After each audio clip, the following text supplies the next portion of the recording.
Hi friends, ഇന്ന് ശ്രീനഗറിലെ ഞങ്ങളുടെ ലാസ്റ്റ് സൺഡേ ആണ്. ലാസ്റ്റ് സൺഡേ എന്ന് വെച്ചാൽ ഞങ്ങൾ ഇവിടുന്ന് പോവാണ്. ചേട്ടന് പോസ്റ്റിംഗ് വന്ന്, അപ്പോൾ ഞങ്ങൾ ഇവിടുന്ന് ചൊവ്വാഴ്ച ശ്രീനഗറിനോട് വിട പറയാണ്. അതുകൊണ്ട് ഞങ്ങൾ കുറച്ച് സാധനം വാങ്ങാൻ വേണ്ടി ലാസ്റ്റായിട്ട് ശ്രീനഗറിലെ ലാൽ ചോക്കിലൊക്കെ ഒന്ന് പോയി കറങ്ങാമെന്ന് വെച്ച് അങ്ങനെ ഇറങ്ങിയതാണ് കേട്ടോ. നല്ല തണുപ്പുണ്ട്, അതാണ് ഇങ്ങനെ മൂടിക്കെട്ടി പോകുന്നത്. ചേട്ടൻ വണ്ടി എടുക്കാൻ വേണ്ടി പോയിട്ടുണ്ട്, അതാണ് ഞാൻ ഇങ്ങനെ നടന്ന് പകുതി വരെ ചെല്ലാമെന്ന് വെച്ച്. നല്ല രീതിയിൽ ശ്രീനഗറിൽ ക്ലൈമറ്റ് ചേഞ്ച് ആയിട്ടുണ്ട് കേട്ടോ. കണ്ടില്ലേ, നല്ല രീതിയിൽ മൂടമഞ്ഞൊക്കെ ആയിട്ടുണ്ട്. ദൂരെയുള്ള ഒന്നും കാണാൻ പറ്റാത്ത അവസ്ഥയാണ്. അടുത്ത ആഴ്ച ആകുമ്പോഴത്തേക്കൊക്കെ മഞ്ഞ് വീഴും എന്നാണ് പറയുന്നത്. എന്തോ മഞ്ഞ് കാണാൻ ഞങ്ങൾക്ക് ഭാഗ്യമില്ല, അതിന് മുമ്പേ ഞങ്ങൾ ഇറങ്ങുന്നു. അങ്ങനെ നടന്ന പകുതി എത്തിയപ്പോഴത്തേക്കും ചേട്ടനെത്തി. അപ്പോൾ എന്താ നമുക്ക് ഫുഡ് കഴിച്ചിട്ട് പോകാമെന്ന് വെച്ചു. അപ്പോൾ നേരെ തുലിപ്പിലോട്ട് പോയി. തുലിപ്പിൽ നിന്ന് ഫുഡ് കഴിച്ചിട്ട് നമുക്കെന്നാൽ നേരെ ലാൽ ചോക്കിലോട്ട് പോകാമെന്ന് വിചാരിച്ചു. അങ്ങനെ ഞങ്ങൾ തുലിപ്പിലെത്തി. തുലിപ്പിൽ നിന്ന് ഫുഡും ഓർഡർ ചെയ്തു. അങ്ങനെ ഫുഡൊക്കെ എത്തി. ചേട്ടനൊരു ബിരിയാണിയും ഞാൻ പൊറോട്ടയും മീൻ കറിയാണ് വാങ്ങിച്ചത്. അങ്ങനെ ഫുഡൊക്കെ കഴിച്ച് ഞങ്ങൾ നേരെ അവിടെ നിന്ന് ഇറങ്ങി നേരെ ലാൽ ചോക്കിലോട്ട് വെച്ച് പിടിച്ചു. അങ്ങനെ ഞങ്ങൾ ലാൽ ചോക്കിൽ എത്താറായി. ദേ ആ ക്രൗഡ് കണ്ടോ? ആ ക്രൗഡിൻ്റെ അവിടം തൊട്ടാണ് സ്റ്റാർട്ട് ചെയ്യുന്നത് നമ്മുടെ സൺഡേ മാർക്കറ്റ്.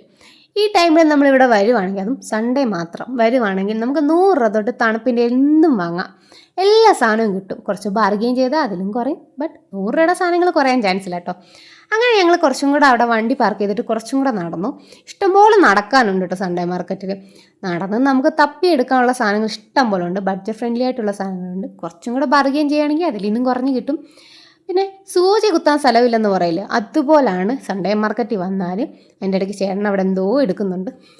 അങ്ങനെ നടക്കുകയിടയിലാണ് ഇതെൻ്റെ ആശാനെ കണ്ടത്. പൊതുവേ ഇവറ്റുകൾ ഇവിടെ കുറവാട്ടോ. കൂടുതലുള്ളത് പട്ടികളാണ്. പൂച്ചകൾ റെയറായിട്ടേ കാണാനുള്ളൂ ശ്രീനഗറിൽ. അങ്ങനെ ഈ മാഗ്നറ്റിൻ്റെ 2 സാധനം വാങ്ങിച്ചു. അതിൻ്റെ ഇടയ്ക്ക് ഒരു ചായയും കോഫിയും കുടിച്ചു. അത് കഴിഞ്ഞിട്ട് പിന്നെ തിരിച്ച് ഇനി വലിയ പർച്ചേസിംഗ് ഒന്നും ഇല്ലായിരുന്നു. അതിനൊന്ന് തിരിച്ച് പോകാമെന്ന് വിചാരിച്ചു ഞങ്ങൾ. അങ്ങനെ നമ്മൾ ചായയൊക്കെ കുടിച്ചിറങ്ങി. വൈകുന്നേരം ആയിട്ടോ, ഏകദേശം ഒരു 4:30 4:45 ടൈമായി. അപ്പോഴത്തേക്കും മഞ്ഞിൻ്റെ കോടയൊക്കെ വന്ന് തുടങ്ങിയിട്ടുണ്ട്. അപ്പം നമ്മൾ ഈ ശ്രീനഗറിലെ ലാസ്റ്റത്തെ വ്ളോഗാണിത് കേട്ടോ. അപ്പം നമ്മൾ ഇനിയും തിരിച്ച് വരും എന്ന പ്രതീക്ഷയോടെ നമ്മൾ ഇവിടുന്ന് പോവുകയാണ്. അങ്ങനെ നമ്മൾ തിരിച്ച് എൻട്രി ചെയ്യാമെന്ന് കരുതേ ഇങ്ങനൊരു പുള്ളിക്കാരനെയും കണ്ടു കേട്ടോ. ജോണി എന്നാണ് പേര്. ഇന്ന് പുള്ളിയുടെ ബർത്ത്ഡേയാണ്. പുള്ളി ഇവിടെ ആർമിയിൽ നമ്മുടെ ഡോഗ് സ്ക്വാഡിനകത്തുള്ളതാണ്. ഭയങ്കര ഡ്യൂട്ടിയാണ് കേട്ടോ. എത്ര വിളിച്ചിട്ട് നോക്കുന്നില്ല. പുള്ളി വരുന്നവരെ എല്ലാവരെയും നോക്കുകയാണ്. അപ്പോൾ എന്നാൽ അടുത്ത വീഡിയോയിൽ കാണാം. Okay, bye, see U.